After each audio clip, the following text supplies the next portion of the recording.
Hey Dragon Slayers. So today's video is about the big fat lie about fat, part 3. So we're going to dig further into what the research says. This lie originally gained real traction with the publication of the 7 countries study by Dr. Ancel Keys, who started collecting data back in 1956 in Yugoslavia and finally published his study in 1978. The deeply flawed, and some would say downright dishonest, study appeared to show that eating saturated fat was linked to rising cholesterol levels in the blood, which would then lead to heart disease. Dr. Keys collected data from 22 different countries, but when he published the study, it mysteriously contained data from only 7 of those countries. Hence its name.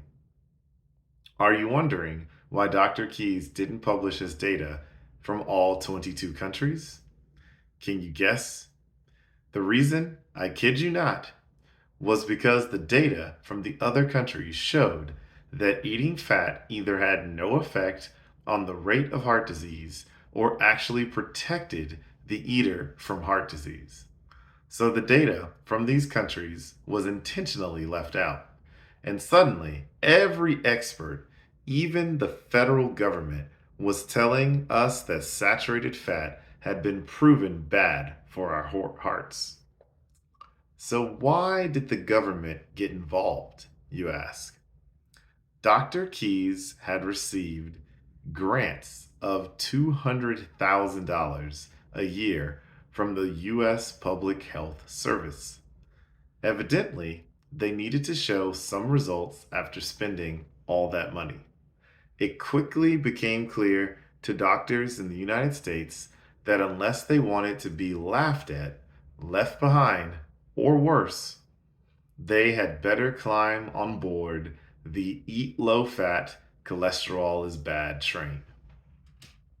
Researchers on the subject began accepting the 7 countries study as fact and started doing research, not to retest Dr. Key's theory, but to prove sub-theories that were all tainted with the assumption that the 7 country study was proven to be true.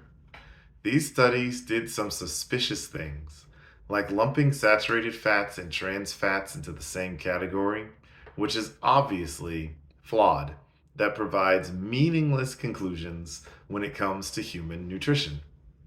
Trans fats, such as margarine and shortening, are most certainly bad for your health. Lumping them with saturated fats tainted the research and made the conclusions misleading and dishonest. Only in recent years has more honest research been conducted and published. We will discuss Ancel Keys in more details in a later video. So, the key takeaway message is that medical science and doctors are sometimes wrong. Thankfully, they're usually just a little wrong and not completely wrong. However, when it comes to the idea that eating fat makes you fat, it looks like the doctors, and for the most part still are, completely and utterly wrong. They're giving you exactly the wrong advice on the subject of nutrition, fat, and health. Telling you to cut down the amount of saturated fat you eat as a way of losing weight and avoiding heart disease won't have the effect that most doctors expect. It will remove many tasty things from your diet, but result in no meaningful weight loss or decrease in heart disease risk. So that's what I've got for you guys today. Don't forget to like and subscribe because it really helps the channel out. And remember, guys, that together, you and I will slay the dreaded diabetes dragon.